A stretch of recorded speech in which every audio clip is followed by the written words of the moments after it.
I don't There it see us. is. There it is. Well, I'll do it again then, because I Alright, I just clicked it.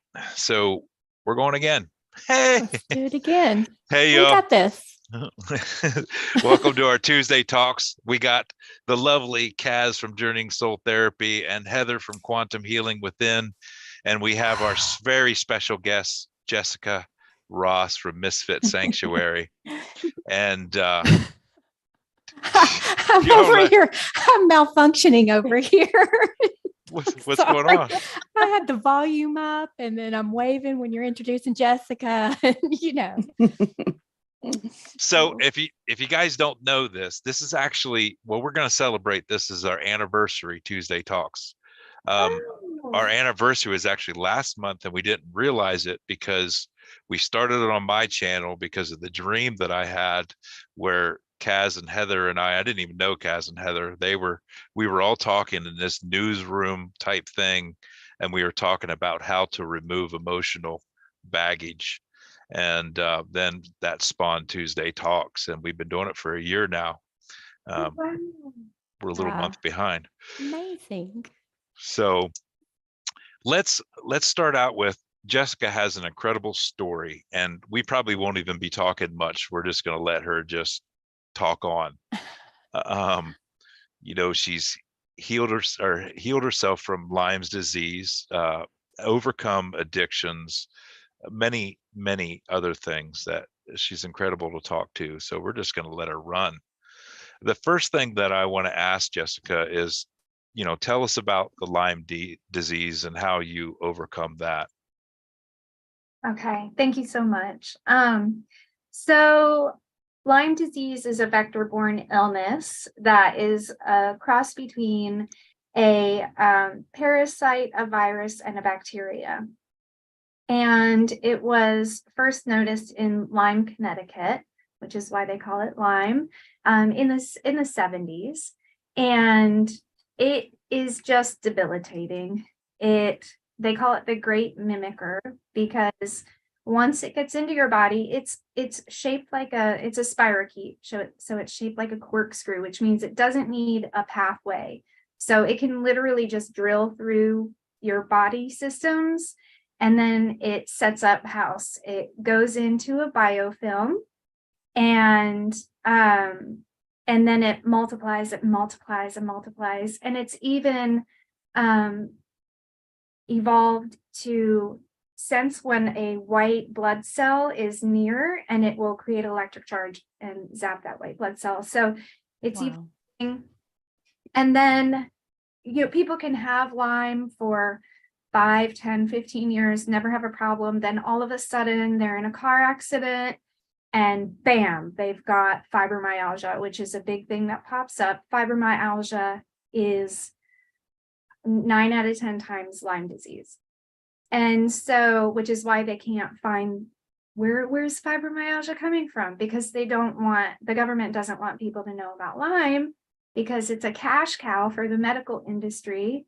If you have Lyme and you don't treat it, you're just treating all the spin-offs like lupus, rheumatoid arthritis, Parkinson's, MS, these Hashimoto's thyroidism, these can all be Lyme disease, and people don't realize it. So they just go to doctors that are not holistic. The testing is not accurate. It misses. They have 2 tests. The ELISA misses 70% of cases. And most of the time, insurance will not cover the Western blot, which is the real test, if you don't trip off the ELISA. And so there's 300,000 new cases every year of Lyme, and 70% of, 40 to 70% of those cases aren't even being recognized. And it just is, like I said, debilitating. It had me, not to be, super intense, but it had me begging for death at some point. It had me in organ failure. Wow. And so I guess I'll tell you how that happened. Yeah. Yeah. Mm-hmm. Yeah. And I was going to say, Melinda in the chat, she said she's also trying to heal from fibromyalgia. Mhm. So Yeah. yeah, I wonder Yeah. if she has looked into Lyme or if that's it. Did you say it's oftentimes connected to that, but maybe not always?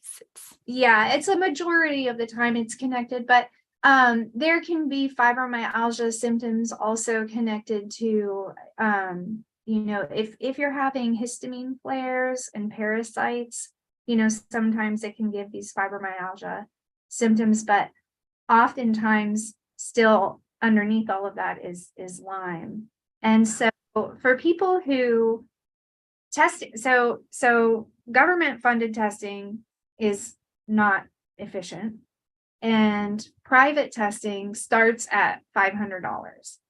And so a lot of people aren't able to even get properly diagnosed. So for people who think they might have it, or they're not sure, or they want to find out, you may be able to see it if you go have a live blood analysis, because Lyme likes to hide in your fingers and toes.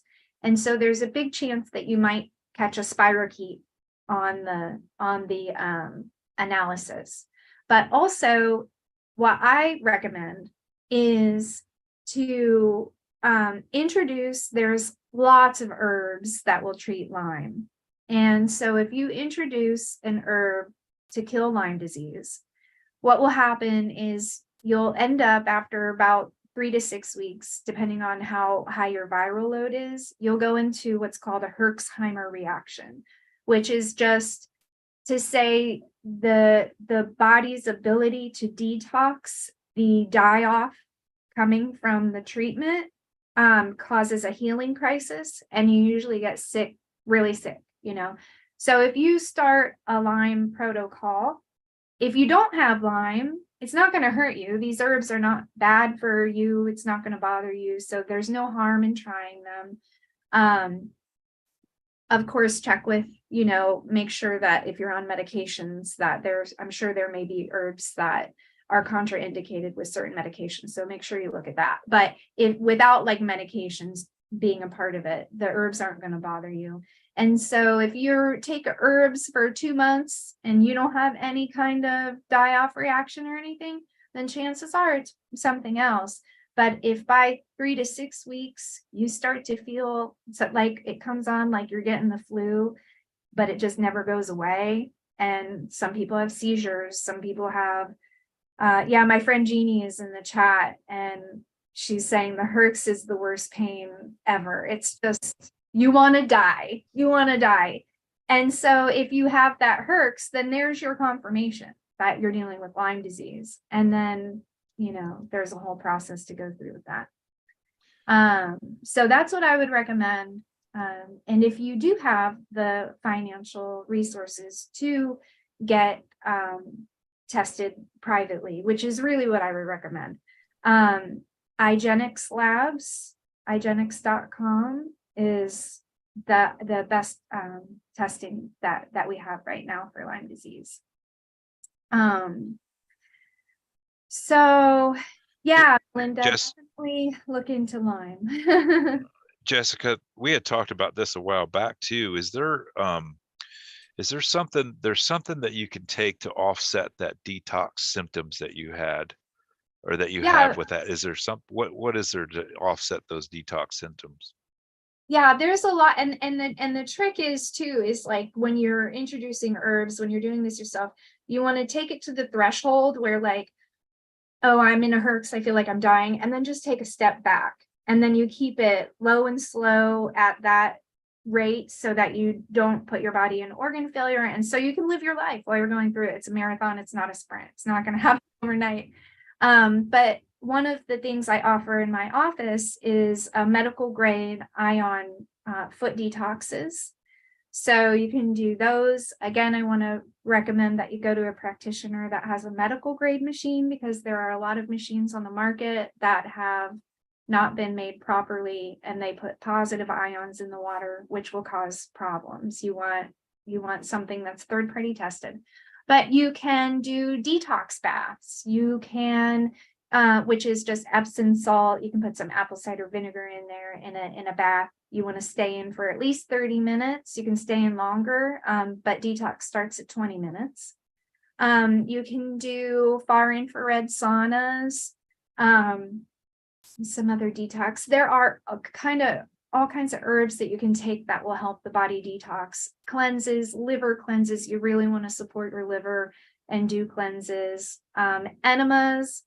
A lot of people talk about coffee enemas, but just a simple salt water and apple cider vinegar. So it's like salt water, but it's pH. Enema will flush out, anything stuck in the digestive tract.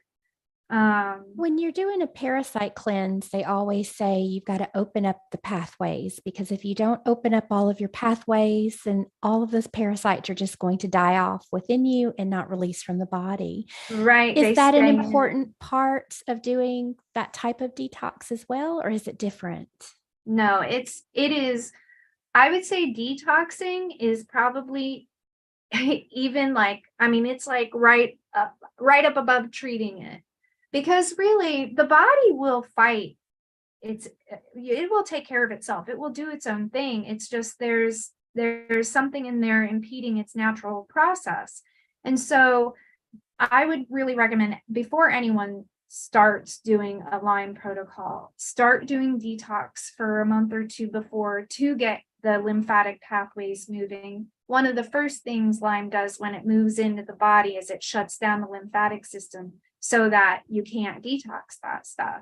And then not only do the parasites stay in, or whatever toxins stay in, but they reabsorb into the body. And so it will just continue to cause a problem. So I recommend people starting with a really nice, gentle detox protocol. You want to start slow and work your way up, because you can throw yourself into a healing crisis detoxing too quickly also. So starting low and slow, and then before you treat Lyme, you want to start doing a parasite cleanse. I cannot say enough about ivermectin. It saved my life. I highly recommend ivermectin, and I'm not ashamed to say I started with the horse paste, and then I went in and got treated with a naturopath using like human ivermectin, and it made a huge difference in my life. But there are other herbal parasite cleanses that you can use, and just detoxing, and then starting the Lyme herbs and just keeping that detoxing the whole time. It's really important. Even for me now, I have to detox like it's a full-time job. Wow. So what herbs do you use, Jessica, specifically for the Lyme? So what herbs? So there's, you can look up the Bunner protocol, the Cowden protocol. There's, cat's claw will treat it. Oregano oil will treat it. Wild oregano oil.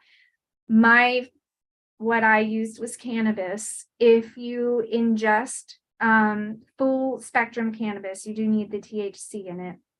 You can ingest it, and the thing to understand is you're doing it at a microdose, because you don't want to throw the body into a herx. So you're not going to get a lot of psychoactive, like you're not going to be walking around stoned. But if that is something that people are concerned about, you can put the cannabis in a rectum, put it up in a suppository, and it bypasses the liver, so you don't have any kind of psychoactive benefits. But that's what I used. I used cannabis. It kills Lyme disease, AIDS, and cancer. Wow. We used it to help my dad when he was going through cancer treatment also, and we had great benefits. Amazing. So cannabis has never come up on a Tuesday Talks before. I'm quite surprised. Yes, now. Yay, cannabis. It's an amazing plant. I was a teacher of mine for a really long time.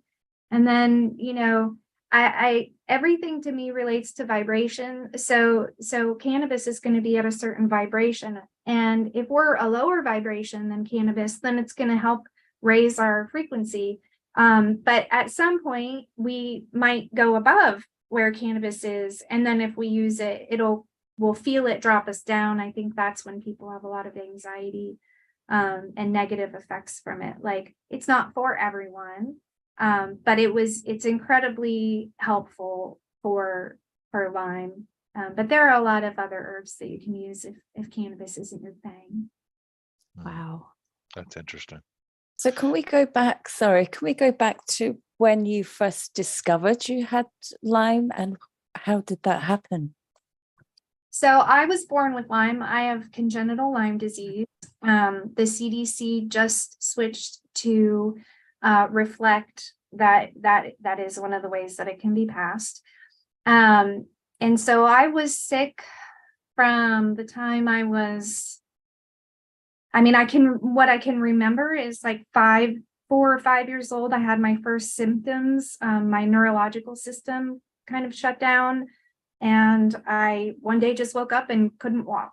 And that was pretty scary. And then suddenly it came back. And then when I was 7, I woke up and I had a goiter out past my chin. And the doctors had no idea what was going on. And then we were in California. They flew us to Georgetown University. And thank goodness a doctor there figured out that it was Hashimoto's. So started treatment for that. And then when I was 8 or between 8 and 9, I developed something called lymphonodular hyperplasia, which they don't know what that is. They have a name, but they don't know what it is. And like TMI. Okay, so some of the stuff I'm going to share is kind of gross. So if you're squeamish, go for it. We're good. We're good. But when I have a bowel movement, I filled the toilet with blood, like it was the color, color of my hair, which was terrifying. And then I ended up having mononucleosis, which was Epstein-Barr virus, which is another thing that goes hand in hand with Lyme. And then after that, to be honest with you, I started with my drug addiction and alcoholism. I started using when I was 11, and I feel like either I was so out of it that I didn't realize the symptoms anymore. Like I was just numb. So I went from like about, it was like, I guess like 15 or 16, all the way to when I was 23, where I didn't have a lot of issues that I was aware of. I mean, I was a hot mess mentally, and Lyme disease does affect mental health. If you have mental health issues, like, again, so much of it can be related to other things like Lyme or parasites. And because now I don't have any mental health issues at all. And then I got in a car accident, and the car accident brought the Lyme back full force, fibromyalgia. I mean, just so much pain. It was horrible. And then it went to MS. And I was having trouble walking. I couldn't remember. I would get lost in my own home, like going from one room to the other. I couldn't hug my kids. Like I was in so much pain. I couldn't be touched at all. It was heartbreaking. And then, and I was down in Florida, and all the doctors kept saying, well, you can't have Lyme, because I knew it was Lyme. I had actually gone to a bioenergetic healer, a quantum healer. She hooked me up to this biofeedback, and she said, oh, you have Lyme. You're allergic to beans and bananas, eggs and dairy. Don't eat that stuff. And I was like, I knew I had Lyme. I had heard someone talking about it a few years prior, and I was like, that really sounds like me. And then when I was 36, I had moved up to Pennsylvania, where in the northern states, Lyme is prevalent. Like they have it up there a lot. And so the doctors are a little bit more educated about it. And I had gone in to a doctor, and I was just like on death's door. It was horrible. and she tested me with the Western blot, and I tested positive, CDC positive for Lyme disease. And then I started cannabis therapy. And then I went into organ failure because I didn't respect the going low and slow motto. I was like, go big or go home, kill these. Oh, that's my favorite saying, go big or go home. Go big or go home. Lyme was a big lesson on slow and gentle, easy, loving. Like it taught me. Slow and steady wins the race, Yeah, right? slow and steady wins the race. And so I was diagnosed, but still I couldn't afford any kind of Lyme literate doctor, because the main medical healthcare system, conventional doctors, they just bless their hearts, like they don't know. They have been indoctrinated to believe that Lyme is hard to get and easy to treat, and just a round of doxycycline, you'll be good. And that couldn't be further from the truth. And so I was in organ failure, and this is how, like, leading to how I started to heal myself. I was in organ failure, and I was also sick with mold, which is a lethal, that's a lethal. They're just throwing everything in the kitchen sink at you, aren't they? Oh yeah. It was Have crazy. this, try this, see if you can handle this. Yeah, Oh, I feel like my guys were like, how much is it going to take to wake your ass up? Right. Like, man, you're stubborn. And so I was married at the time, and because I was so sick, he abandoned me. And then I was homeless with my 2 boys. He was not the father of my children. My 2 boys and I were homeless and like bouncing around, living in other people's houses, doing whatever we could. Thank God there were friends that took us in here and there. And I just couldn't work, so I couldn't afford a doctor. And through this whole process, I had attempted suicide 6 times. And they brought me back every time. And then in 2017, my mom died. And I was just like, I was so done. I was just so done. I was so done. And my biological father committed suicide when I was 11. So, and my mom was a crackhead and alcoholic. So I had this parallel of, I knew what it felt like to have a parent kill themselves. And so I knew what that felt like. And I knew what it felt like to be raised by someone absolutely batshit crazy. And so I got in my head that the gentle thing to do for my children was to kill myself, so that they didn't have to raise me. And oh, my son just popped up, Luca-licious. No way. Hello. Oh, that's wonderful. He's 16-year-old and 14-year-old. He's like, I hear you talking about us, Mom. And so I thought the thing to do that was loving was to just, off myself, because I didn't want them to have to raise a crazy, drug addicted, sick mama. And I had this pivotal moment where so like, trigger warning, everybody. I was going to slit my wrists. I was in the shower, and I heard like this whisper, like, well, what if you pray first? And I was like, oh, fine. And I heard a demand, like, if there's any purpose for me, you better step in now. I'm demanding divine intervention right now. And all of a sudden I was transported in my mind. I was transported to this dark, it was dark, and there was a light down on me. And all these light beings circled around me, and they just like Care Bears stared, like this white light from their heart. Like, I feel like there were at least 30, maybe even more, just like shining this light at me.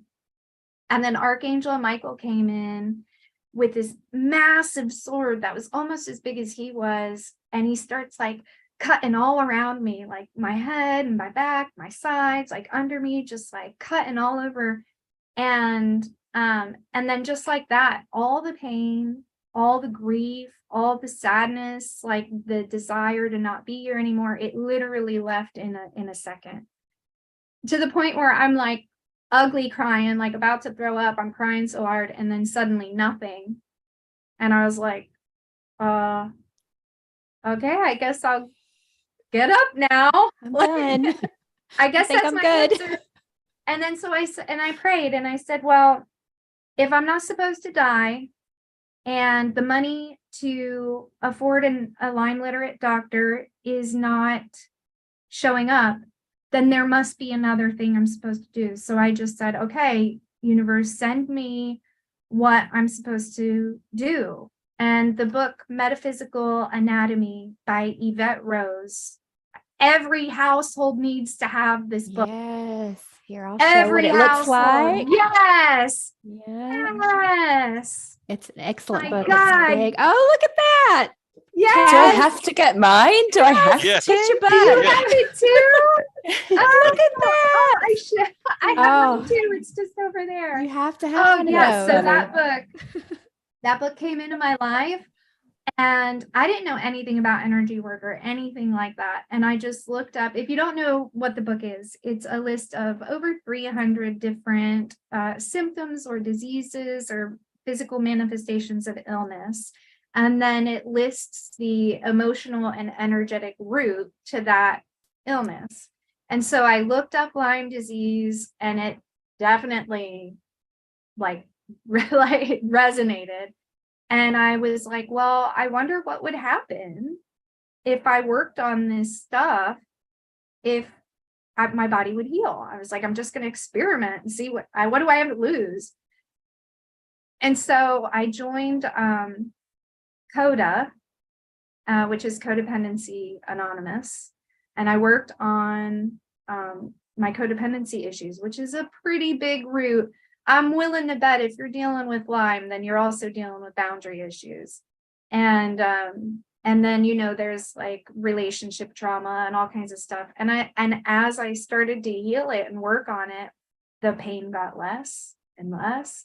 And then I just was like, oh, okay, well, I wonder if I look here. And I just went through that whole book and just worked on myself. Just whatever it said, I was like, I'm going to experiment. And then my guides started to come in and talk to me about how, you know, you can biohack your body if you raise your vibration. Like illness cannot thrive in a high vibration body. So raise your vibration. And I was just like, well, what does that mean? Like, I don't even know what that means. And so then I went on the whole journey of learning about vibration and how to raise your vibration. I did all of that. My symptoms got better and better and better. I had to get rid of a lot of people in my life that were really holding me down. It was a whole big journey. And then that actually, and then like my guides taught me how to listen to them. They were just like doing all of that stuff, and I was experimenting with them, but I didn't realize that I was really listening to anything at that point. And so then they were like, well, you need to start listening to us. And they had me play a game with them where they were like, if you hear something like, hey, bring that book or turn down that street or do this, like, see what happens. So I was like, okay. And so the boys and I were homeless, and I was just doing this thing to raise my vibration. So in every moment, like while we were homeless, walking around this city with our, what are they called? Wagons full of like our clothes and stuff, feeling honestly just so embarrassed and like just so much judgment. They were like, well, I wonder if there's a way for you to raise your vibration even when it's total shit. And I was like, oh, well, I can make this fun, and we're on an adventure. And so like really literally in every single moment, I was just constantly like, how can I raise my vibration now? How can I raise my vibration now? What thought can I have that would bring even the littlest bit of relief? Because then, if you have like micro moments of relief, eventually there's growth, and you look back and go like, oh, And so I was in this process, and I didn't realize my guides were also teaching me manifestation. This is how I learned manifestation. I was just doing what they were telling me to do and focusing on raising my vibration because I wanted my body to heal. And we were walking through DeLand, Florida, and they were like, hey, turn here, like walk here, go here. And the whole time they had kept saying, search for joy, reach for joy. And so that's why I was like in every moment trying to get to joy. Well, they walk me into this metaphysical shop, and I walk in and there's this woman, just like goddess, just beautiful, voluptuous goddess. And I was like, I don't know why I'm here. I was told to come here by my spirit guides. I don't know if that sounds weird. And she goes, all right, well, what's your name? And I was like, I'm Jessica. And she goes, hi, Jessica, I'm Joy. And I was like, wow. And then she led me to a healer that did my first cleanse and got rid of a bunch of icky stuff, brought through a lot of really great and helpful information. And then I kept doing that every day, just waking up, going where my guides told me to go. Long story short, I was going to they were like, oh, that was the other thing, is like, well, if you lean into the experience, it'll pass quicker. So, we have this thing where when we're experiencing something difficult, we do everything it can to stop, you know, like just stop, like, I don't want it. But really, we need to lean into it and fully immerse ourselves in the stuff, right? And so they would say, like, lean into homelessness. And I would be like, well, what does that mean? And they would go, well, what does a homeless person do? And I was like, go to a homeless shelter. They're like, right, go to a homeless shelter. So I went to the homeless shelter. But because my son was 10, my oldest, they wanted to separate, and they wanted to put him in the men's unit, and then me and my younger one in the women's unit. And there was no way I was having that. And so I just kept going back, like, this isn't right. You can't be doing this. Well, they got tired of dealing with me, so they called in someone else, and they gave me this test, and I ended up scoring like high enough on the needy scale that suddenly, out of nowhere, this grant was put out there, and I qualified for a home for free for a year, no rent, no electricity, no nothing. And I got to pick my house.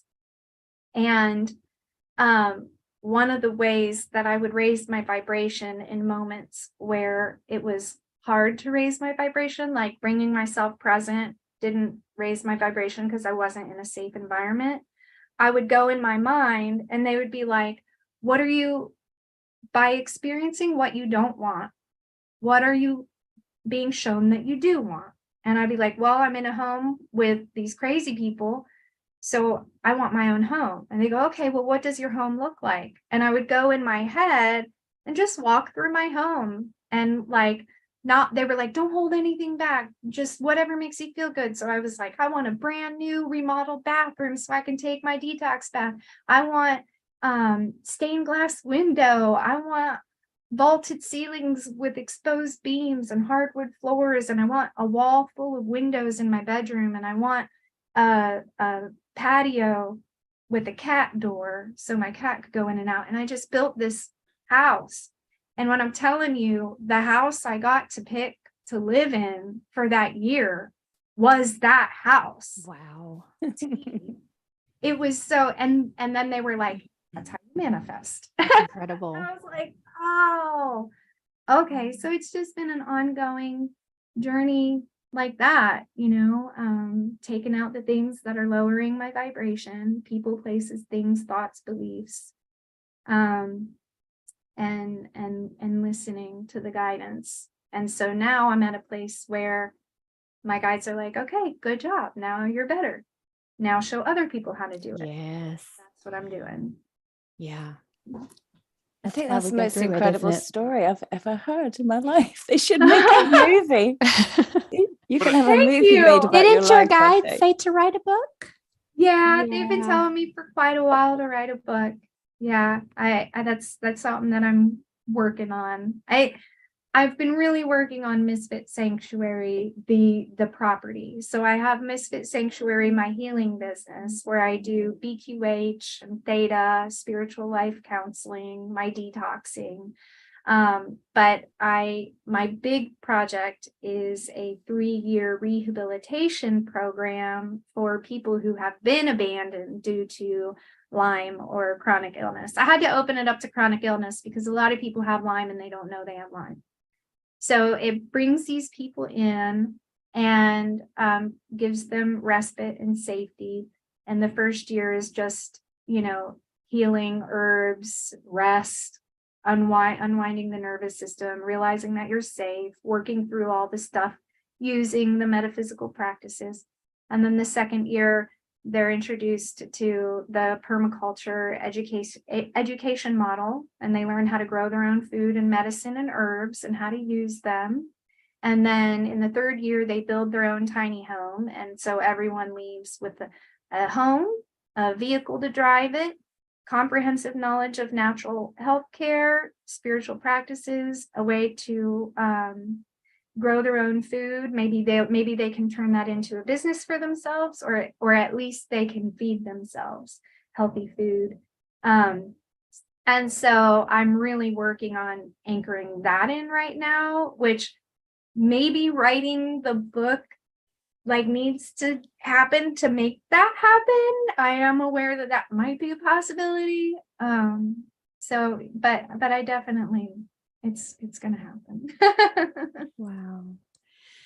And you realize, and I know you do, all of those things that you went through have just prepared you for this time to be able to support these other souls, because if you wouldn't have gone through those things, this might not even be an interest to you. Oh, for sure. And even while going through all of it, because that's obviously the condensed version. We didn't even talk about growing in the home I grew up in, stuff I went through with that, and I just knew everything I went through. I kept hearing this message in my heart that one day you're going to help someone with this. Because there was always even as a little kid, I had suicidal ideations from the time I was 8 years old. Why be here? This is horrible. This is a horrible prison planet, and I hate it, and it's messed up, and it doesn't make sense. And I got dealt a bad hand. So why should I stay? And the message was always you're going to be able to help people with this. You're going to be able to help people. And that kept me going. And so to be at a place now where I have built a life I love living. I have healed myself. My body feels great.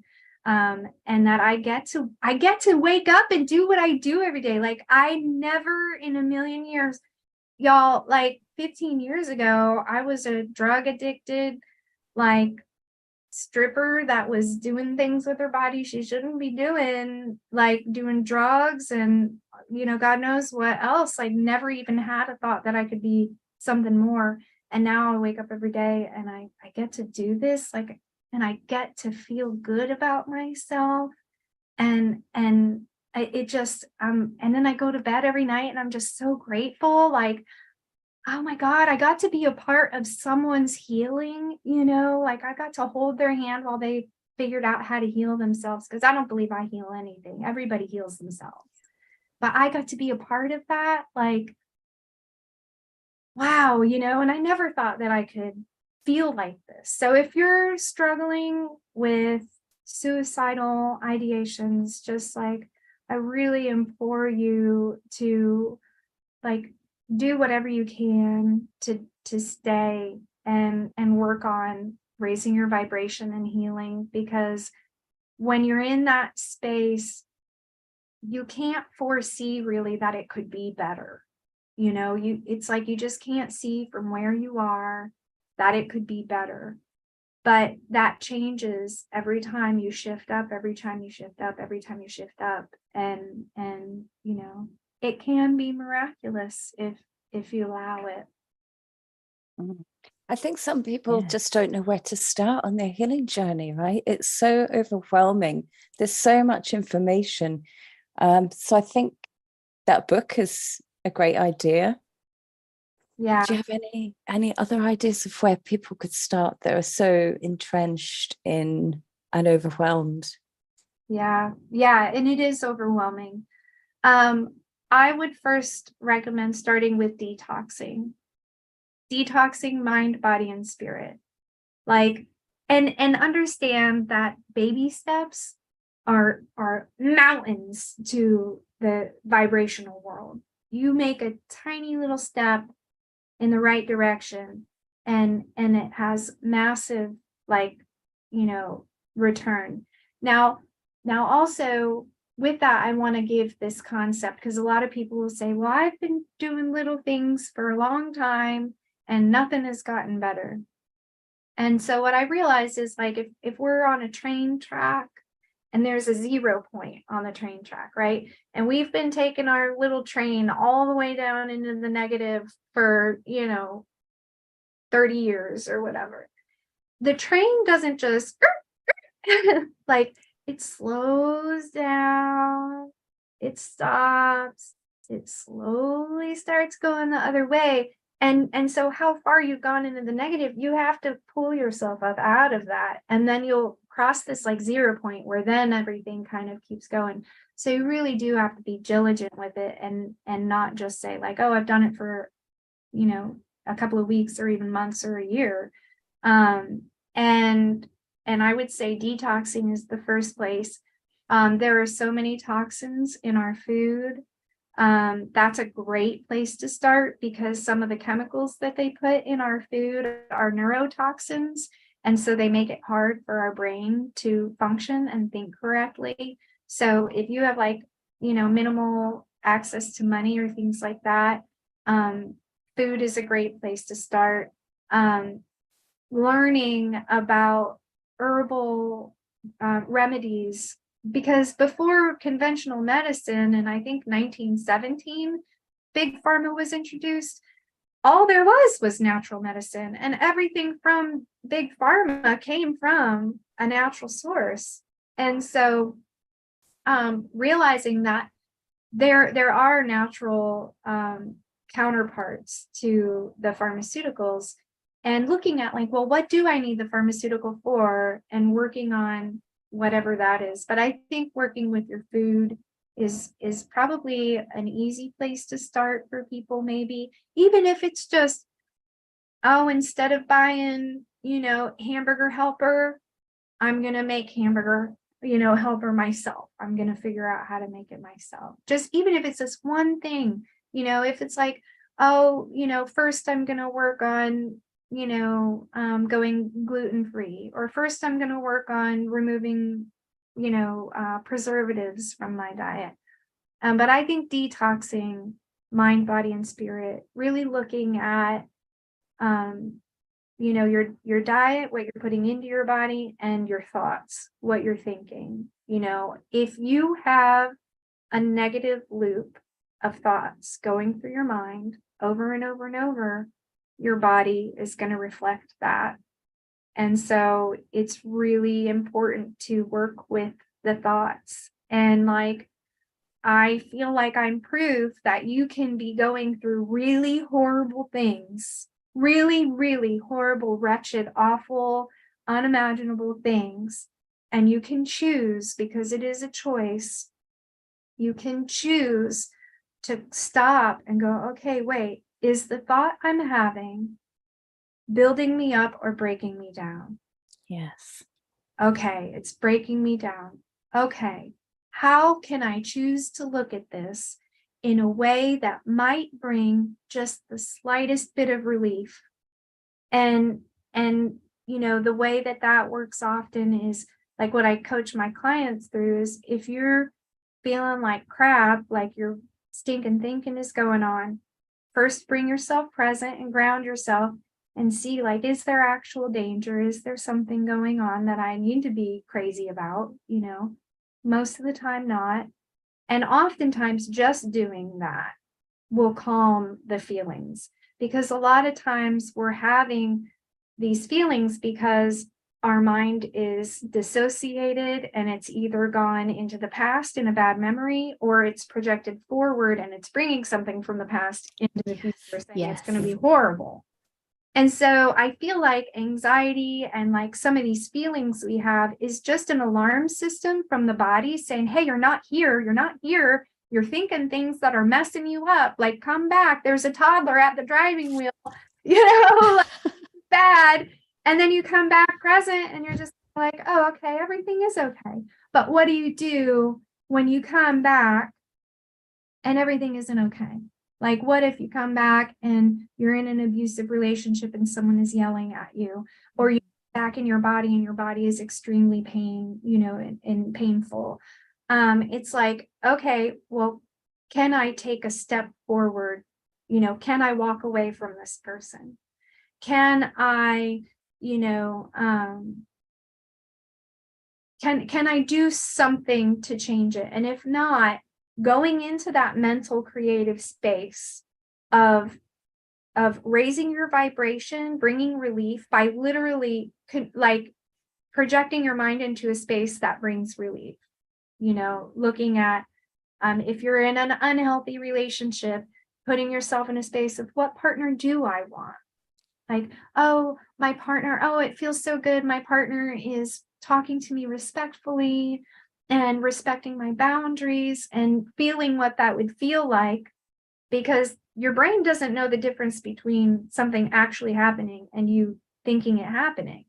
And so if you can like biohack that, and raise your vibration by purposefully controlling your thoughts, you have that shift. You'll feel it in your solar plexus.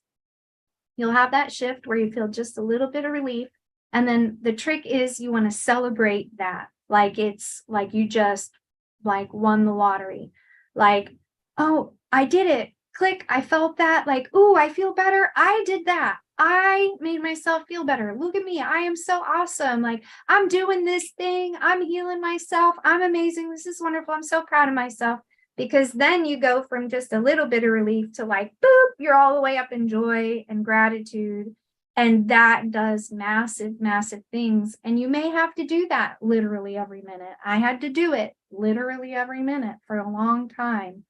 But diligence and consistency, grace and mercy, nothing is perfect. No one is perfect. It's not gonna, so it doesn't, sometimes it doesn't happen all of the time, but you can make these tiny little baby steps, and baby steps are still steps.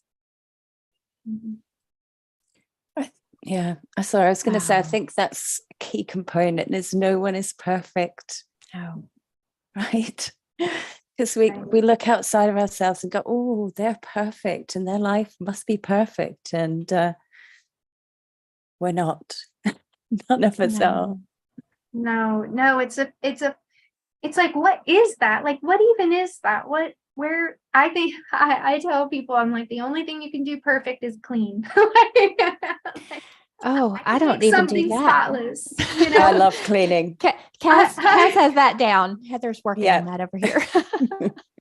I love it. I can scrub a little spot until it's spotless, Right. Like, I can be happy that I got rid of that little stain, But other than that, perfectionism it's a killer. I have to say hi to Allison. Thank you, Allison. I love you so much. Oh, Jessica is my hero. I have so much love for this woman, such an inspiration and a beautiful badass. I would agree when so you and I met, you came in for a session, and I remember listening to your story just thinking, oh my gosh, if you hear this story, anything in my life that I've thought was awful, which there have been some things, but to hear what you went through and how you've transformed your life, if you can do it, anyone can do it. If you can get through those deep, dark crevices and come out of it where you are today. Yeah, I was just blown away by your story and how you've overcome everything. Thank you. Thank you. I really appreciate that. And you helped me so much.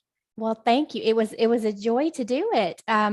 and I wanted to say I've had one of your Theta healing sessions, and I absolutely loved it. I came in with an issue that I had been working on and had been struggling with. And I'm going to tell you that issue has gone away. I am no longer triggered. I am no longer in that energy anymore. And I keep going. It's amazing how you can come into one of these sessions, whatever session you choose. And it's the clearing and releasing of the energy that causes the triggering. If you can get that up and out of the body, then those situations are no longer affecting you. And it's like now, and this is about my sweet son, so that's all I'll say. But now when something happens, I'm just like, okay, how am I going to handle this? And I just handle it with no, it's just easy. So that is wonderful. That is wonderful. That is, yeah. Thank you for that reflection. Tell everybody what Theta healing is. If someone is not familiar with that type of session, tell them what you do. Okay. I'm going to say, hi, Lacey. I've got a few people that popped on, so thank you. Oh, wonderful. So Theta healing is really understanding. It's like a spiritual hypnosis. And so we go through a process where we put our brains into the Theta state, which when we're in that state, we're very suggestible. It's where we go when we pray or meditate, and when we're, part of when we're sleeping. And going into that space, first we would identify what blocks are there, what beliefs are there that are keeping you stuck. What programs are running in the subconscious that are creating these issues in life. And then we go into the Theta realm and we pull them out. I mean, it's kind of crazy. We think healing has to be really hard, but it really does not have to be difficult at all. And we pull the programs. We pull the shock and trauma from the body, like what you're talking about, pulling the shock and trauma out of the body, bringing the light in, pulling the programs and rewiring beliefs. So you pull the program, whatever it is, I'm unsafe. Safety is a big one for people.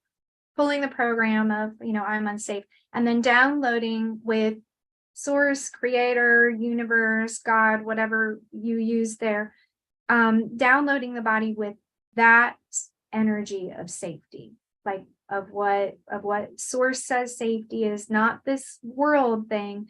Because if you have a program running where you're unsafe, as much as you try to manifest safety in your life, it's always going to be kind of a perverted version of it. It's not going to quite, it's like you might be almost there, but not really.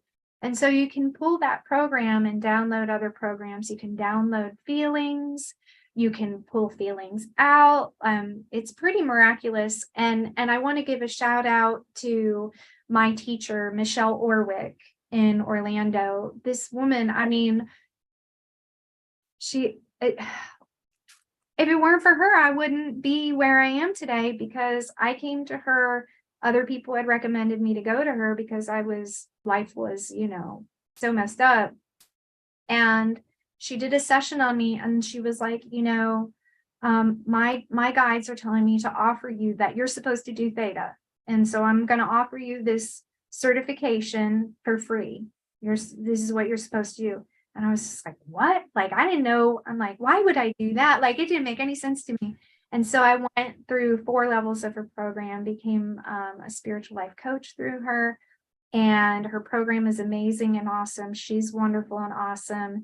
And because she listened to her guides and gave me that opportunity and has never asked for anything in return, I now, I can support myself, and I've healed myself, and I work, so I get to pass it along to other people. So I just want to make sure for a moment that I say thank you so much, Michelle Orwick. And if you're interested in Theta healing at all, I definitely recommend you looking her up. I believe it's Odyssey Institute is the name of her school. But if you just look on Facebook for Michelle Orwick, she's a beautiful goddess, like like white blonde hair, just radiant, just so wonderful. I want to say hi. Nice. Thank you. Thank you. I love you guys. I love you so much. We've got some great support here Alice, today. real quick, because she brought up, what are your best affirmations? I struggle with internal crappy thoughts. Yes, I understand. And something I want to talk about with affirmations is if it doesn't feel true to you, it's not gonna work. You can't, because your body will know you're lying. You know, when I was in organ failure and I was going, I'm healed, I'm healthy, I'm like, my body was like, no, you're not. You're dying. You're literally dying. What are you talking about? And so I developed the belief, and this has helped me so much, that I believe this and this, right? It's affirming both. Like, we have to acknowledge where we're at, because a lot of our process is seeing us, like validating our experience, and that it's okay, right?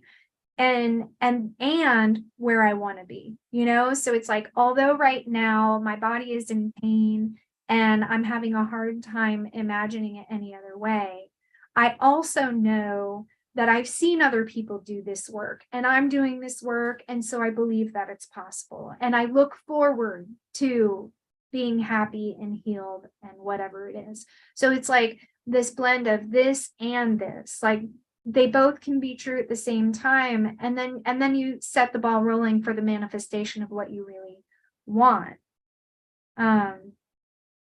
Jeannie is asking, can you elaborate on how to tune into your guides? So the way it worked for me, I was telling them earlier, you know, I guess I had probably been hearing them for quite a while, but I wasn't listening because I was constantly, you know, on some sort of mind altering thing. It started with just these little, like, hey, do this, or hey, do that. Hey, grab that book. You know, talk to that person.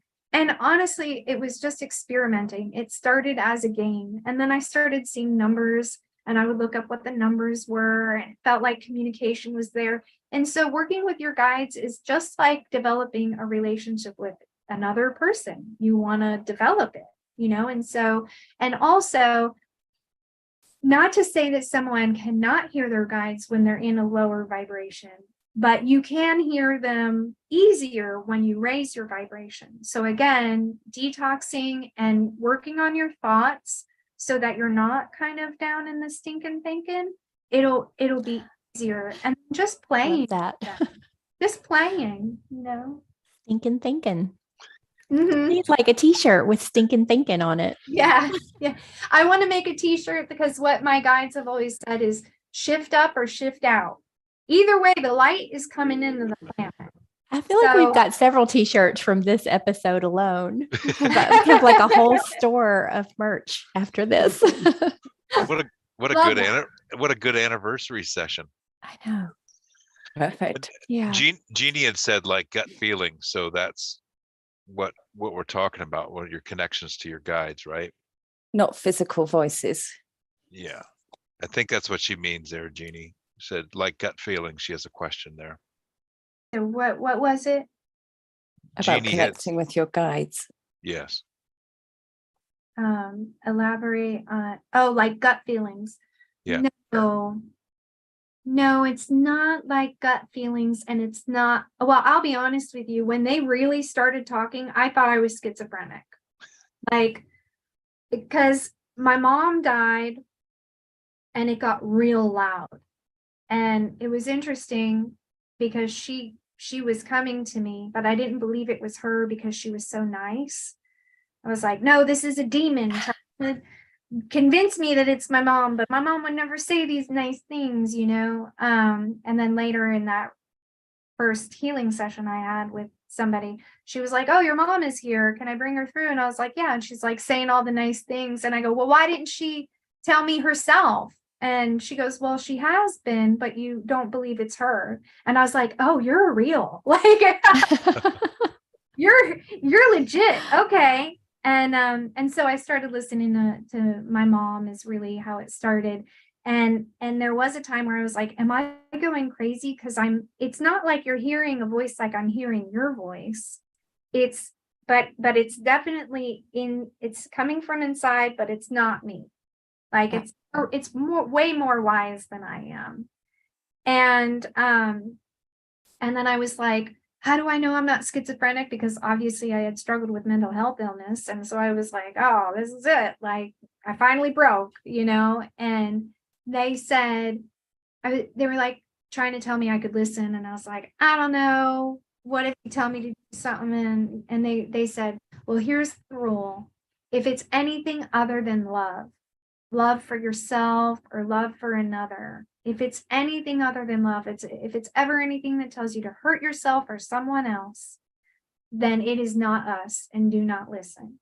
And not only is it not us, but like, it's not even truth, don't just completely disregard it.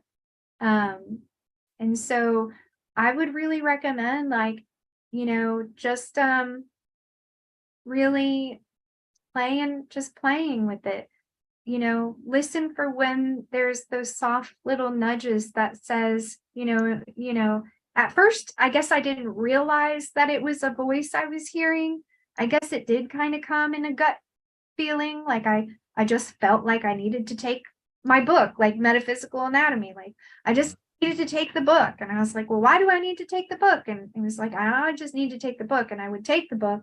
And then I would be out hanging out somewhere, run into somebody that was having some health problems and go, oh, hey, I have this book that's been helping me, so like little things like that.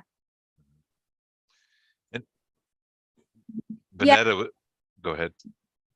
Yeah, it's saying, I think we're unsure because it sounds like our voice. Yeah. Mm-hmm.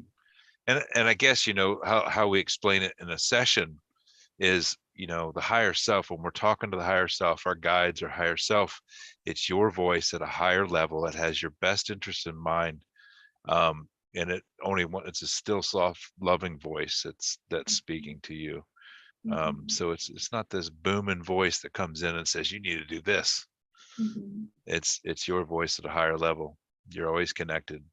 It's that still, soft, loving voice that we disregard because we're told not to believe it.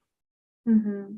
Right. Yeah. I mean, that's the real psyop going on, right? Yeah.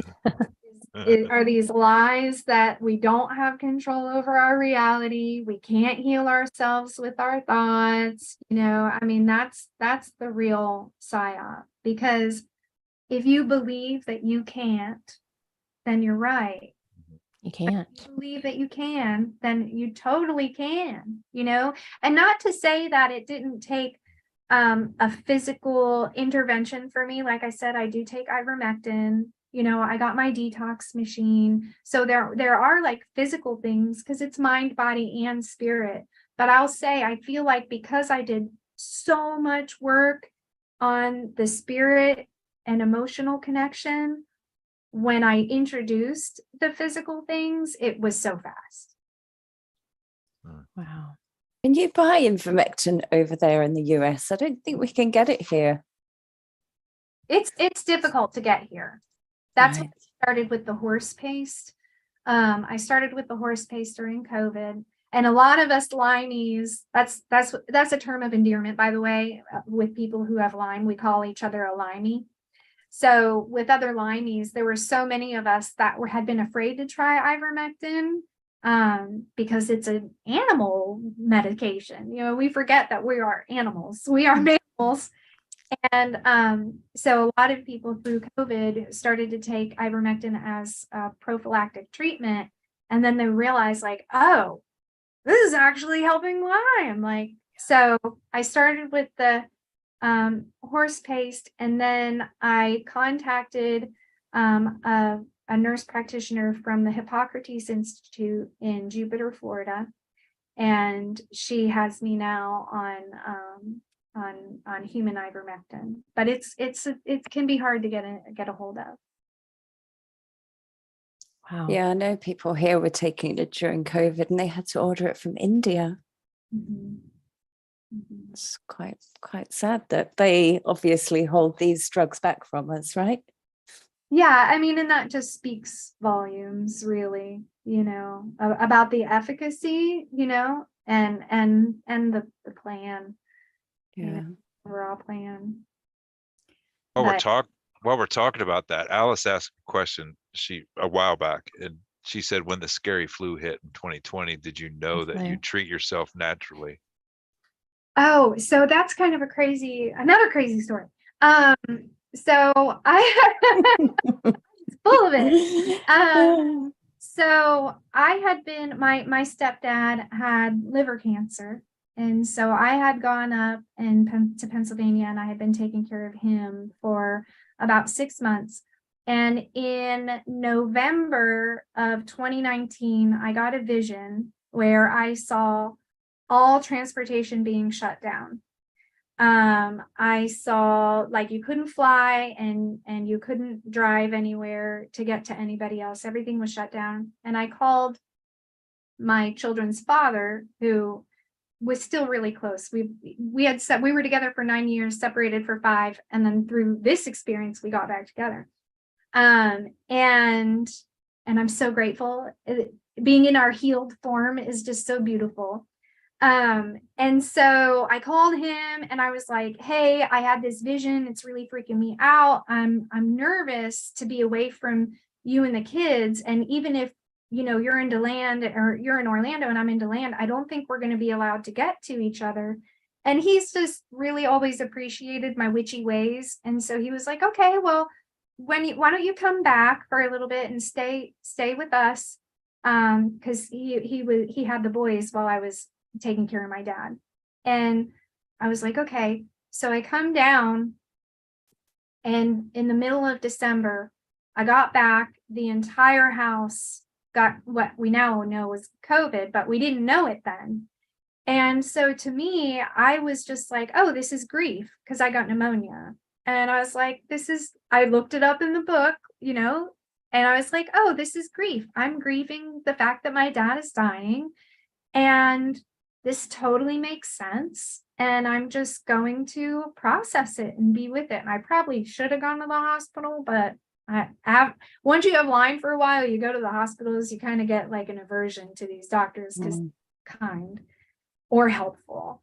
And so I just treated it like energetically at home. I have a Healy biofeedback quantum frequency device that I used. And then my dad did die in March 4th, 2020. I went up for the funeral. I got back on the 12th, and the next day everything shut down for COVID. And so when I realized what was going on, I was like, we are collectively processing grief. Like, this is just a part of the planet and our natural, raising the frequency. Like, it's not pleasant. Like, it's not pleasant to go through these vibrational shifts. We've all seen those memes where it's like, what I thought spiritual awakening was going to look like, and but it actually looks like. And it was really, and you're like,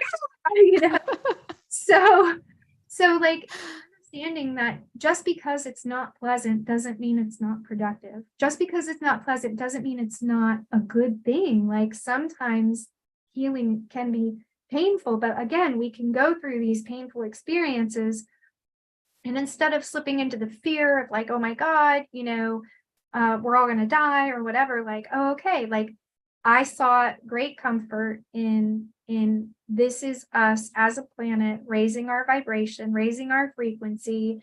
And I just knew, my guides had been saying, like, if you raise your vibration and your frequency, you'll be fine. And so my family in 2020, 2021, we had the best time of our lives. My partner was home, the kids were home, we were doing yoga and meditation every day. I mean, like, it was amazing for us. But compared to like other people who didn't get that message, it was really hard and a really big struggle. So that's kind of how that was for me. I really saw it as as like collectively we're working through grief. And I just looked at it through that, and I took herbs. I mean, and my kids were really sick too. Like it wasn't like it was pleasant for us, because like my boys got they had 105 fever. Wow. My one son was hallucinating. His fever was so high, double ear infections, upper respiratory infections. So like, you know, it was scary. And at some point I went to my guides and I was like, oh my God, like, what if we die? Like, what if we die? And they very, very lightly said, hey, you know, nobody makes it out of this alive. Like, We're all dying. You're gonna die. That's how you get out of this. So whether you die now or whether you die later, like why have this fear, you know? And also I will say COVID to me generated an entity when enough of us on a level have such great fear. And I do believe the powers that be know this, and it's part of the plan. When we all collectively have this fear of something, it can create an entity. And I saw this entity come into friends of mine's lives who had never done any kind of conventional thing. They were crunchy as crunchy can be, totally, you know, natural. And then they went the other way. I really do feel like there was an entity. Like, I saw that too. mhm. Yeah. Yeah. I hope But I then answered that question. Sorry. Yeah, I think so. Pretty sure. Yeah. But we could Yeah. talk all day. Alice wanted to know what's the difference between ivermectin and hydroxychloroquine. I'm not entirely sure. Hydroxychloroquine can be helpful for Lyme. I do know some people who treat using MMS or CDS. You know, it will also help cleanse the body. But ivermectin is where like hydroxychloroquine and MMS, they're more of like a disinfectant for the body. From what I understand, you know, I'm not a doctor, so maybe, you know, but from what I understand, and ivermectin is an anti-parasite medication. And would MMS kill the parasites as well, or? I'm not sure about that. I want to say yes, but I'm not 100% sure about that. I'm trying to think because I'm in a few chats for MMS. And I think they still do parasite cleanses. But if I'm thinking about what MMS is, I feel like it should also take care of parasites. Yeah, I'm not 100% sure about that. I think they're both ivermectin and hydroxychloroquine are both antiparasitics. The ivermectin is easier to get, and it's been used longer, I think, than hydroxychloroquine. But I'm not 100% on that either for sure. But is this ivermectin's easier to get? I mean, I can go down to the feed store when I'm picking up feed, pick me up a tube to give my animals. We worm our animals every year. Why aren't we doing it as well? Yeah. Right. So, yeah. And just a note about the ivermectin. Sorry. No, you're fine. Go ahead. If you are going to try using the ivermectin horse paste, or for a dog, or whatever, just make sure that you're really taking the dosage for a human. It comes in a long syringe, and in the directions it'll say to take the whole thing, but that's for like a 2,500-pound horse. And so you'll see that there's little notches on it, and each knot is for 50 pounds of weight. So and again, if you're dealing with Lyme, you want to do it low and slow. So even if you might be 150 pounds, you don't start with 4 notches. Start with 1 notch. See how you do for a few weeks, and then work up. So I just want to make sure to really stress that if you take matters into your own hands, and you get ivermectin from some other source, start low and slow, and detox. Sweat as much as you can.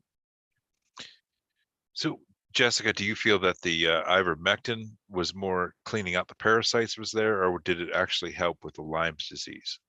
It helped with the Lyme. Okay. I had taken an herbal parasite cleanse.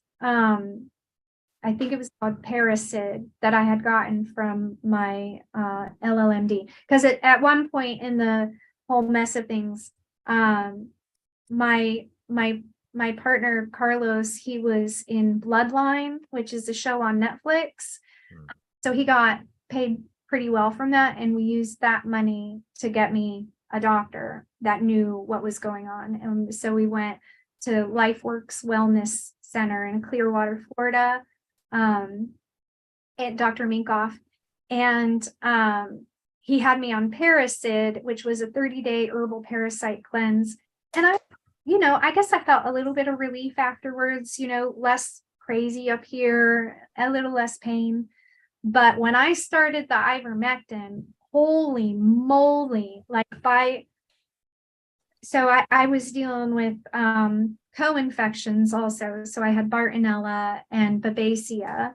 And so those are parasites of the red blood cells. And so when I took the ivermectin, I felt it in my blood cell, like you can feel them dying. And so all over my body was this, I wanted to unzip. I was just like, oh, let me take off this skin suit. Like, this is so horrible. So ivermectin is a systemic medication where like herbs and stuff, you're just going to deal with the digestive tract. So that's kind of the difference. When you do an herbal parasite cleanse, you're working on the parasites that are in your digestive tract. When you do something like ivermectin, you're working on the parasites that are in your brain and in your blood cells.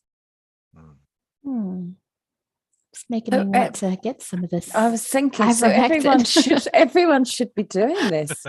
Everyone should. And here's the thing is, in other countries, in some countries, they do parasite cleanses every 6 months, just like we clean our teeth every 6 months. But for some reason, in like developed countries in like America, they don't recommend that. And so I will say, if you eat meat, right, you have parasites. It's just a part of what it is. Like, you've got parasites. And I'm not telling anyone not to eat meat. I'm just saying this is like a part of it. If you walk out barefoot outside, you're going to have some parasites. If even in fruit, like we're starting to see now all these devices that help clean your fruit, and you can see bugs in them. So we're animals. We are animals. We are mammals. And so we can, get these things. And so it's really important to do, I would say a 6-month parasite cleanse routine, Sure. Yeah. We're doing it for the animals. We need to do it for ourselves once a year. Isn't it funny how we'll treat our animals better than we'll treat ourselves sometimes? Oh, that's the case over in this house for sure. Well, we don't want to think of ourselves as having worms and being infested with parasites, but it is. I mean, shoot, I have that story about shitting out an alien at one time. I mean, they're there. I mean, it's disgusting. It's disgusting. I don't think you've shared this story with us. Oh, he has. Oh, I've heard it. I've heard it many times. He's heard it before. Really? Have you not heard the shitty aliens? Maybe I just tuned it out because I was like, I don't want to know. What were you taking that helped you shit this alien out? Well, so this is a long time ago. This is probably almost maybe 20 years ago. I was bloated and in pain and I couldn't eat. It hurt to eat. I just felt like shit. And I'm like, there has to be something going on here. There's some parasite. Well, I come across a bowel cleanse that was a bowel cleanse, and it had they call it paranil. So it was a blend of herbs. Oh my God, Dr. Natura. Yep, Dr. Natura. I just got my box yesterday. Yes. Oh yeah, you're gonna shit an alien out.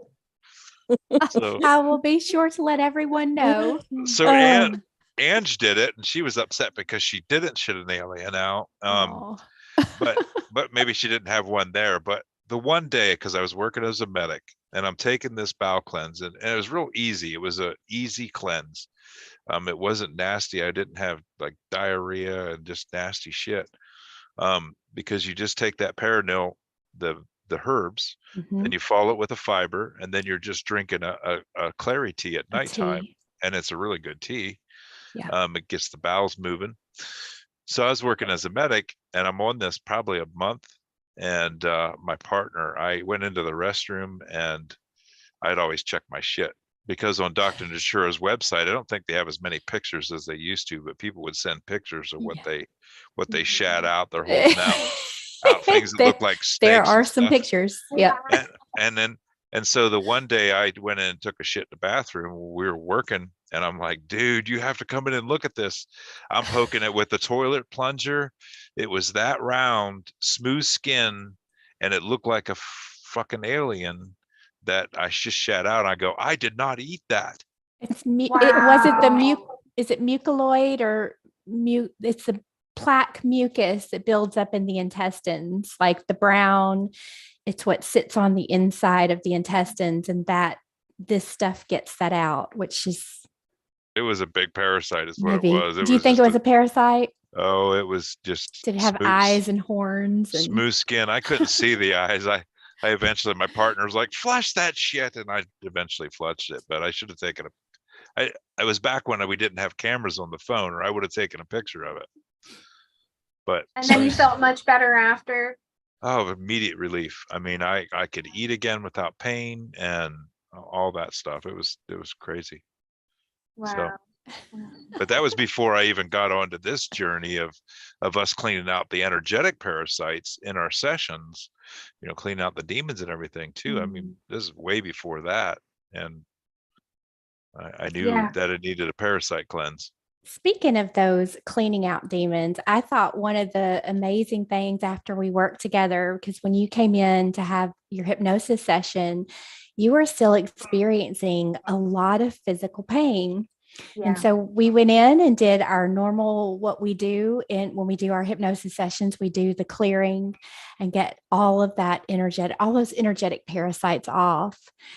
And then everything shifted for you. Do you want to tell us about that experience? Yeah, I'm so grateful. I'm so grateful. Like I had been getting these really particular migraines from the time I was really little. No doctor could figure out what it was, but it would take up this whole side of my head, this whole side, my arm, to the point where, and like down here, to the point where I couldn't move. Like I had to, I was out.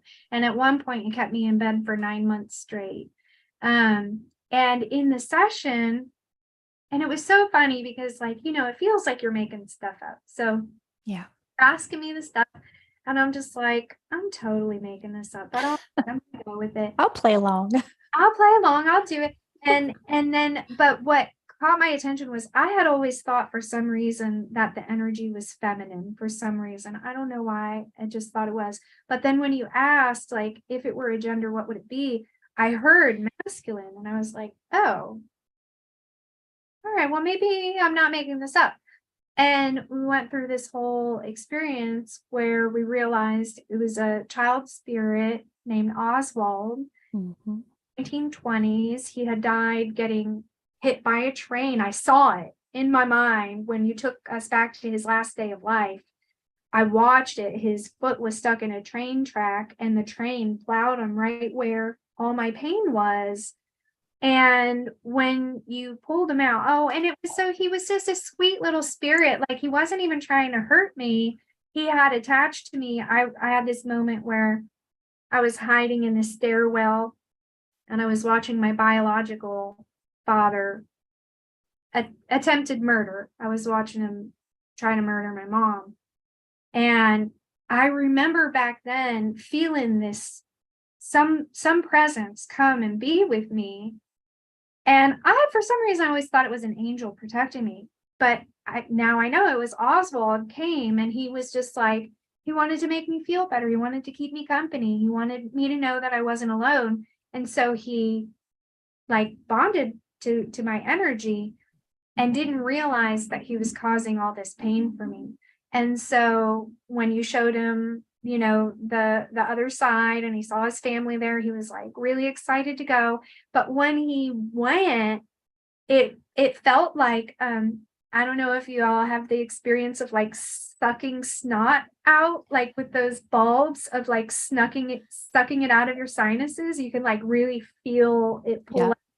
Like it pulled, I felt it pulled out of all of this and went, and I'm telling you, up until, and so I haven't had migraines since, but it had held me back from starting my business because I couldn't be on screens for too long.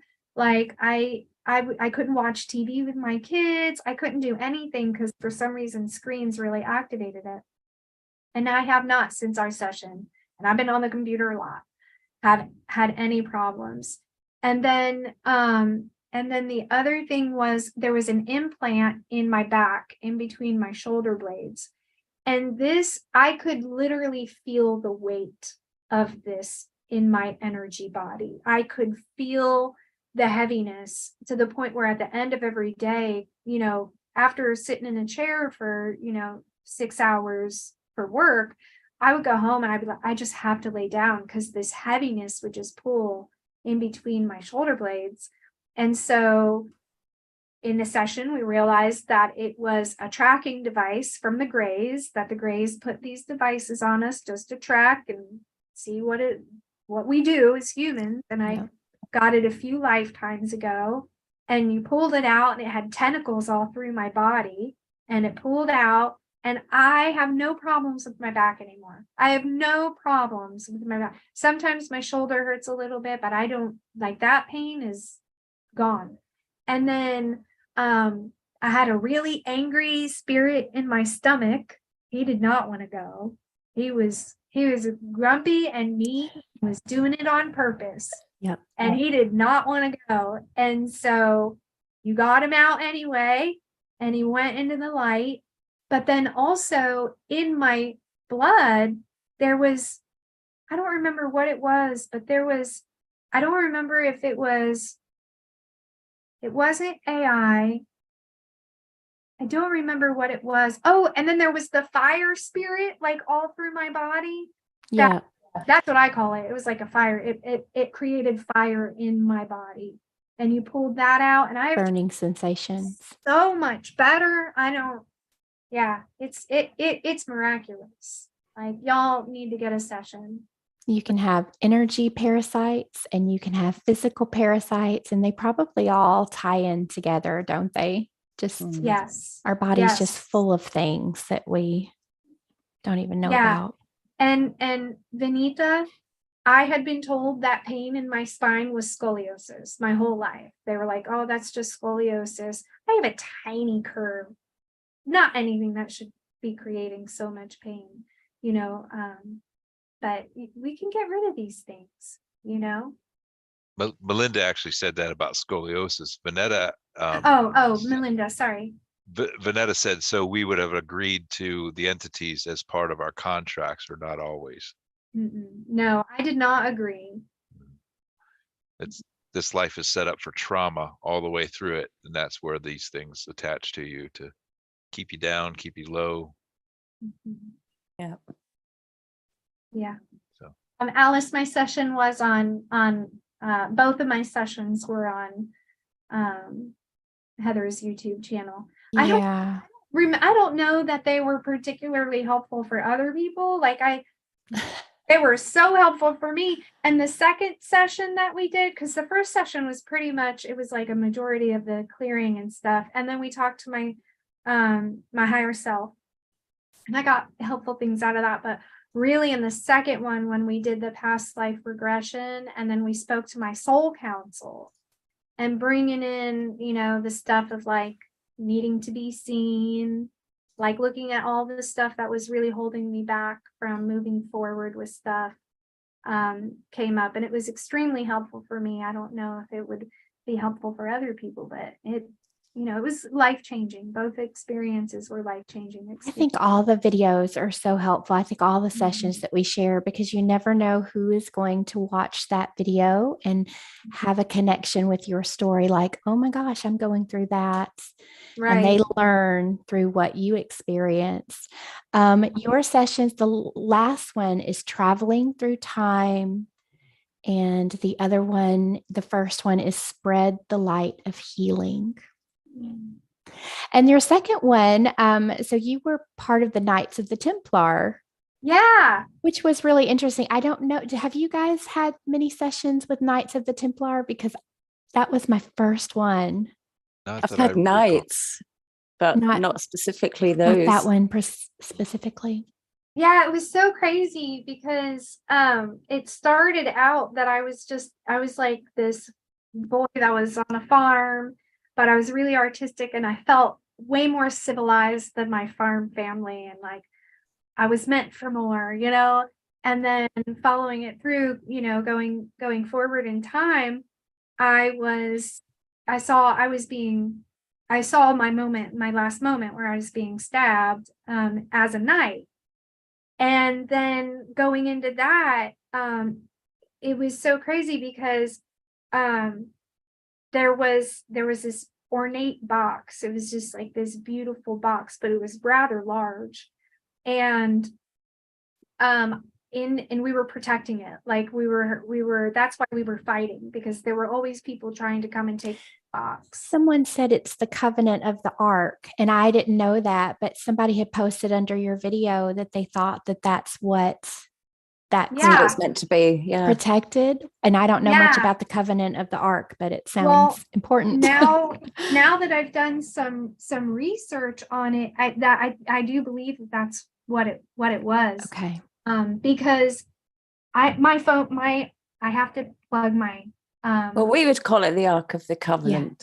Yeah. Ark of the Covenant. Did I say it the wrong way? Covenant. Did I say it backwards? There's no wrong way, Heather. I said it backwards. I'm backwards today.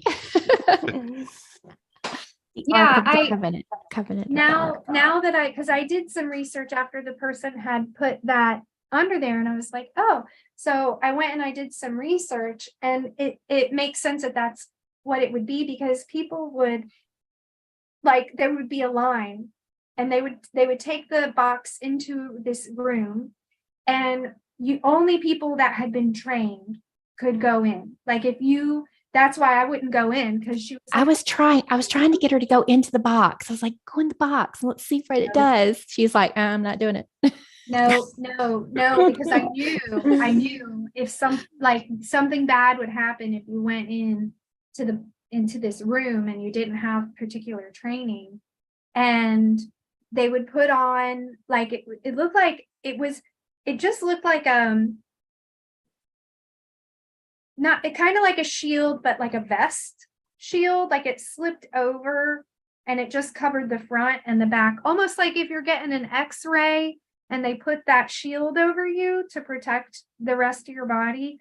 I don't know if that makes sense to anybody, but and it had all kinds of jewels in the front plate of it. And there was a line, and they would go into the room, and then from what I understood was that they would not necessarily travel, but it's like travel, like to source, like it was doing something like where they were going to source or something like that. But there was a definite fear of going in without the training. And so part of me wishes that I would have, because I'm like, well, even if I went in and my face melted off, it was just a vision. Another lifetime, right? Yeah. This one. Right. I love it when people go away after a session and research what they've seen. It's so interesting what they come back with. Yeah, it was super cool. Awesome. What else did you find out? Anything else? A big thing that I found out that just really stood out to me was that I had been a geisha girl. That was the first one. I was a geisha girl. And I was in this beautiful ornate garden. I mean, because she had walked me into a garden, but then this garden there was like gold statues of dragons everywhere, just gold statues everywhere, and all these beautiful, beautiful flowers. And I was by this big fountain, this big gold fountain. And I was like, geisha girl, like all done up. And I could feel that I was waiting for somebody. And then so she moved forward in time, and then it was my lover that we were to be wed. And the whole thing was like, we knew how lucky we were that we actually cared about each other, and it wasn't just an arranged thing. And just like this realization that my partner and we've been together before, and it wasn't always so hard, because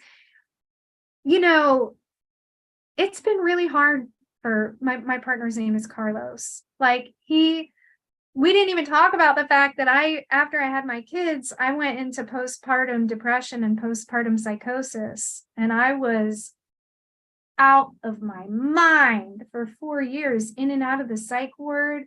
I mean, he held me through all the suicide attempts and all the drug addiction and going into recovery. I mean, it's not been easy for him, and he's stayed and he's supported me through it.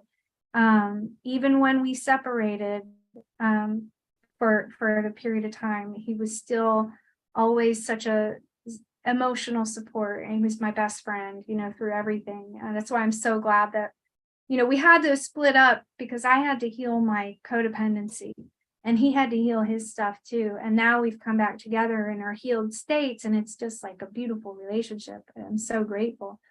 But it was nice to see that there was another time in life where things hadn't been so hard for us, that it, and it's interesting, because I went home and I told him that, and he's like, what do you mean it hasn't always been so hard? It hasn't been that hard. And I'm like, oh. Oh my God, okay. Whatever you say, man. And so that was really nice. And just really speaking with my soul counsel, to help me see, I working with my own, I Theta myself, working with my own beliefs and programs. I had a program running, and a fear that if I were seen, I would be attacked.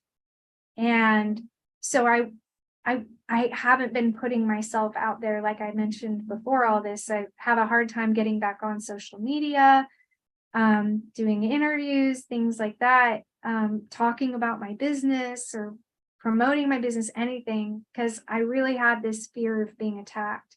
And so I got a lot of great comfort and clarity in our session, about all of that, and how, the big thing that stuck out was I'm at a different vibrational field now than I was before, because I had been attacked. I'm a multiple rape survivor, and so I was afraid, if I put myself out there, I would be raped again. Honestly, that's just what it was. And so and again, this isn't to victim blame people who've been raped, saying it's your fault, you were in a low vibration field. I'm not saying that at all. I'm saying, for me, whatever was going on in my vibrational field, I was a match to all of that. And not that I deserved it or it was right or anything, but it's not personal, it's just vibration. And understanding that now I'm in a different vibrational field. So, there's different possibilities, and there's the possibility that I might be seen and not be attacked. And so it's helped me begin promoting myself and really moving forward with my business. I just got a business mentor through the Small Business Association. So they're walking me through turning my dream into a reality, which I wouldn't have done if it weren't for the session, because I was just too scared. But I do feel like Misfit Sanctuary is like I feel like it's something placed on me by the universe that I'm really supposed to bring this to fruition. So it's really important that That's what your guide said. Mhm. They Yeah. did say that. And I mean, if you just read through the chat, you've touched so many people with your story. I know it's been so helpful for them to hear what all you've gone through and all of your amazing tips of how you've healed yourself. So definitely you're on the right track. Thank you. I Yeah. appreciate that. Hasn't been easy. It's getting easier for sure. Getting more fun now. I've just found your story and you so inspiring, and thanks for sharing it with us. And I just wanted to ask if there was like one last piece of information you would pass on to anyone listening, what would it be? Oh, don't give up on yourself. Don't give up on yourself. And especially in these times, life, it can be really hard for people, and just have belief in yourself.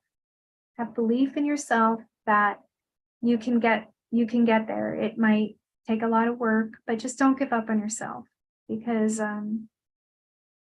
you're here for a reason. You're here for a reason, and it can be better, and just take little steps forward, reach out for help, and just don't give up on yourself. Thank you so much. Yeah, That was thank you, guys. beautiful. That was amazing. Thank Absolutely. you so much. Absolutely incredible. I This don't was even. a great anniversary. It chat. was. I don't even want to end it, but we probably should. I feel like we could go another couple of hours just listening to your stories. They're incredible. That was amazing. Thank you. Thank you. If you ever want to talk again, just let me know. Lots of stories. Absolutely. We'd love that. Yeah. Great. So I guess it'd be a good time to stop it here then. And I mean, that was absolutely incredible, Jessica. Yeah. Loved having you on the show. Thank you. And, Thank you for having me. Thank you, everybody in the chat. Thank you, everybody that popped in and said hi and showed your support. And I just want to say, if you want to check me out, I'm on YouTube, Instagram, TikTok, as Misfit Sanctuary, and my website is misfit-sanctuary.com. Beautiful. And I'll have all the links for our stuff in the description. I don't have Jessica's website, so we'll make sure I put that in the description after the show, but they're all there. Make sure you like, share, and subscribe. And thank you for sharing all of that personal. I mean, that was deeply personal information, and you just share it beautifully.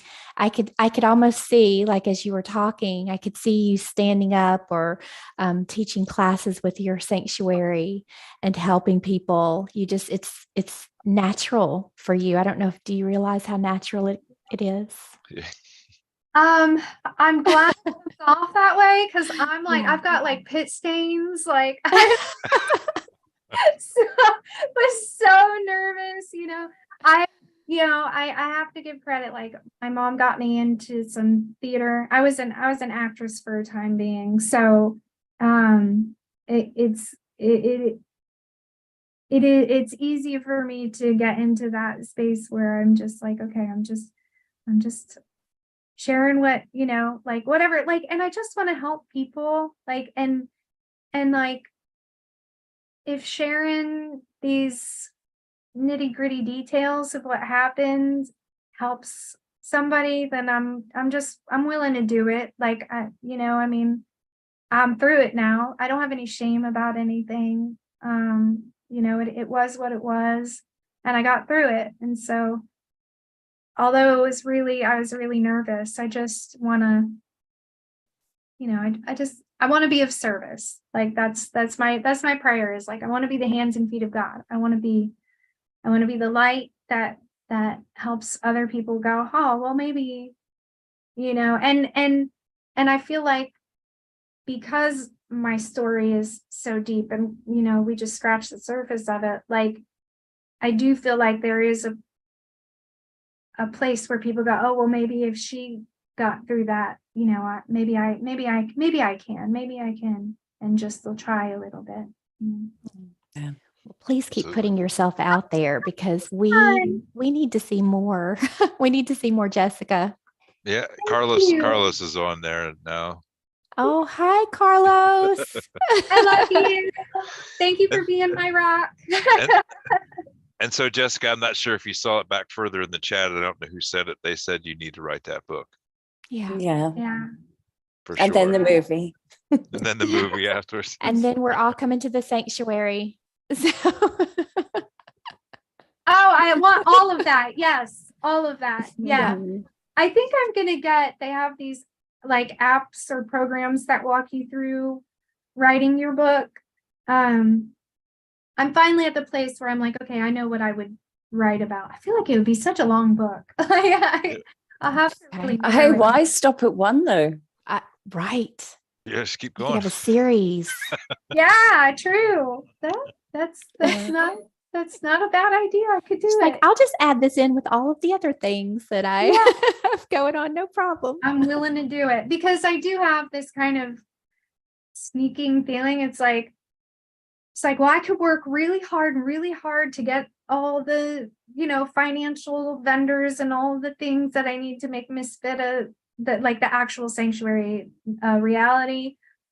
Or I could write my book and it would kind of do it for me. I feel It would start that process for you. start that process. So yeah, I think that's what they said, right? They said, write the book first. I think so. Yeah. You need to go back and listen to your sessions again. I do. Get all It's those really reminders. cool. Yep. Your guides were great. They were really great. And they actually, in the second session, began to try to come in and speak. It was kind of like moving you over to the side. Let us come in. Yeah. It Like, was so weird, because for my higher self, I could just translate and say what I was hearing. Yeah. But when my soul council came in, it was like shoes in a dryer at first, because I was trying to say what they were saying, and they were like, no, honey, like just move energy out of the way. And that's when I realized, like, I can remember the session up until that point, and then I can't really remember what I had to listen to the recording so that I could get the messages, because it really like just moved me right out of the way. Although while I was there, I felt like I was there, but you know, afterwards They didn't want that conscious mind coming in and doubting what they were trying to bring through. So they were like, you move over here, we're going to come through and speak. Yeah, they were awesome. It was such a great experience. And it was so helpful for me as a new practitioner with BQH, you know, to have that, to see, you know, what it feels like, and, you know, and to really like, it was so encouraging to see like, this really works. Like, this is huge. It was such a huge pivotal moment for me. So it helped me have more confidence that what I was doing, you know, was genuinely helpful. Well, I can't wait to see what happens to you in the future and where you end up going. It's really exciting. Thank you. Absolutely. Oh, well, we just did a good old Southern goodbye. We were starting to say goodbye, and then we came on back. Sorry, I did that. Come on back. It was fun. Oh, this has been incredible. So should let's end it, guys. And, okay. Bye, everybody. Thank you, Thank Jessica. you so much, Jessica. Thanks, everybody Love you in all. the chat. Thank Thank you, you for everyone. being here with us. See you next